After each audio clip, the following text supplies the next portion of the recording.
আসসালামু আলাইকুম, কেমন আছো বন্ধুরা? তোমাদের সামনে আজকে শেষ বৃষ্টির ভালোবাসা দ্বিতীয় পর্ব নিয়ে হাজির হলাম। এরপর ধীরে ধীরে তাদের দেখা হতে লাগলো, কখনো কলেজের সামনে, কখনো পার্কে, কখনো নদীর ধারে। আয়েশা ছিল খুব হাসি খুশি মেয়ে, সে সবসময় মজা করত, গল্প করত, আর রাকিব ছিল একটু শান্ত স্বভাবের। একদিন তারা নদীর ধারে বসেছিল, সূর্য ডুবছিল।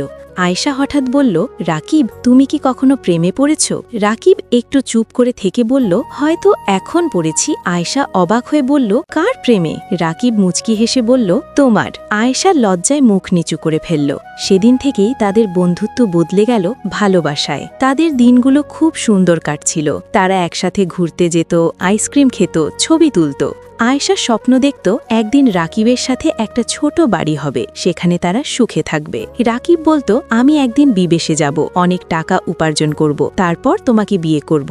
আয়েশা বলতো, আমি টাকা চাই না, আমি শুধু তোমাকে চাই। রাকিব হাসত, কিন্তু জীবন সবসময় সহজ হয় না। একদিন রাকিবের কাছে খবর এলো মালয়েশিয়ায় কাজের সুযোগ হয়েছে। রাকিব খুব দ্বিধায় পড়ে গেল। সে ভাবল বিদেশে গেলে টাকা উপার্জন করতে পারবে, কিন্তু আয়েশাকে ছেড়ে থাকতে হবে। সেদিন রাতে তারা পার্কে বসে ছিল। আয়েশা ধীরে বলল, তুমি কি সত্যি চলে যাবে? রাকিব বলল, হ্যাঁ, কিন্তু আমি ফিরে আসব তোমার কাছে। আয়েশার চোখে পানি চলে এলো। রাকিব বিদেশে যাওয়ার আগে আয়েশার গলায় ছোট্ট একটা রকেট পরিয়ে দিল। রাকিব বলল, এই লকেটটা যতদিন তোমার কাছে থাকবে ততদিন মনে করবে আমি তোমার কাছেই আছি। আয়েশা কান্না করে বলল, তুমি আমাকে ভুলে যাবে না তো? রাকিব বলল, তোমাকে ভুলে যাওয়া আমার পক্ষে অসম্ভব। তারপর রাকিব চলে গেল। বিদেশে গিয়ে রাকিব খুব কষ্ট করত, কঠিন কাজ, দীর্ঘ সময়, কম ঘুম, সবকিছু সহ্য করত শুধু একটা স্বপ্নের জন্য। প্রতিদিন রাতে এসে আয়েশাকে ফোন করত। আয়েশা বলতো, তুমি কখন ফিরে আসবে? রাকিব বলতো, আর একটু সময়, তারপর আমরা সব সময় একসাথে থাকব। কিন্তু সময়ের সাথে সাথে যোগাযোগ কমে যেতে লাগলো।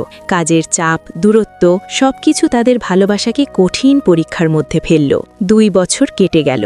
আয়েশা এখনো প্রতিদিন সেই নদীর ধারে যায় যেখানে তারা প্রথম প্রেমের কথা বলেছিল। তার গলায় এখনো সেই লকেট। অনেকে বলতো রাকিব হয়তো আর ফিরবে না, কিন্তু আয়েশা বিশ্বাস করত সে অবশ্যই ফিরে আসবে। একদিন বিকেলে আকাশে আবার সেই আগের মতো বৃষ্টি নামল।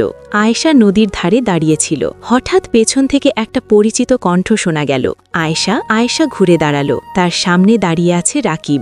2 বছর পরে। আয়েশার চোখে আনন্দের অশ্রু চলে এলো।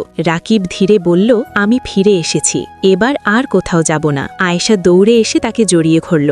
বৃষ্টি পড়ছিল, কিন্তু তাদের চোখের জল আর হাসি সবকিছু মিশে গেল। কয়েক মাস পরে তাদের বিয়ে হলো। বিয়ের পরে একদিন তারা আবার সেই নদীর ধারে গেল।